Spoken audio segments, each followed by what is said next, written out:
Hello guys, আসসালামু আলাইকুম। আজকে আমার ভর্তা খেতে মন চাইছিল কাঁঠালের বিচির, সেজন্য বউকে বলার পরে বউ অলরেডি বাড়তেছে। আপনার প্রথমে শুকনো মরিচ দিল, কাঁচা, তারপরে লবণ দিল।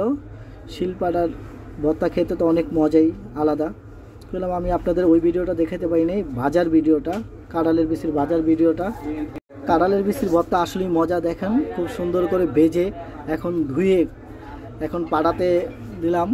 দেওয়ার পরে খুব সুন্দর করে করে কাঁঠালের বিচি দিয়ে পাটা দিয়ে করার পরে অনেক সুন্দর করে ভোর হাতের ভর্তা তো অনেক মজা। অনেক অনেক অনেক আপুরা আছে ভর্তা বানাতেও পারে না, তারা মরিচ মরিচ ধরার জন্য ভর্তা বানাতেই পারে না। আর আমার বউ আল্লাহ রহমতে সব দিক দিয়ে অলরাউন্ডার, ভর্তা হতে সব মাছ টাছ গোস্ত টোস্ত সেই টেস্ট। আর আজকে ভর্তা খেতে খুব ভালো লাগবে আশা করি। কাঁঠালের বিচির ভর্তাটা সেই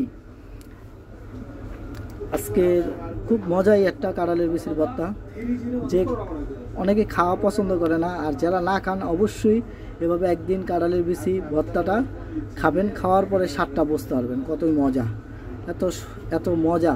দেখেন কত সুন্দর করে। তারপরে একটা পেঁয়াজ নিল, একটা বড় পেঁয়াজ নিতে হবে।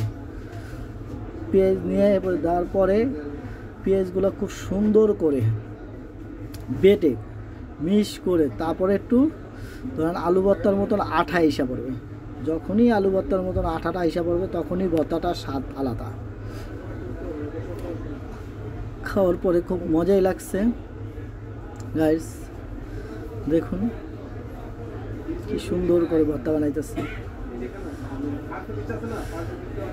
দেখছেন কত সুন্দর ভর্তাটা হয়ে গেছে, আঠা আঠা আলু ভর্তার মতন।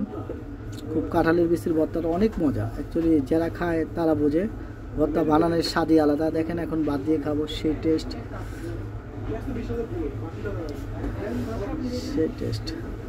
আসলে সেই টেস্ট। অনেকে সবাই দোয়া করবেন গাইস, ভালো লাগলে ভিডিওটা অবশ্যই কমেন্টে জানাবেন।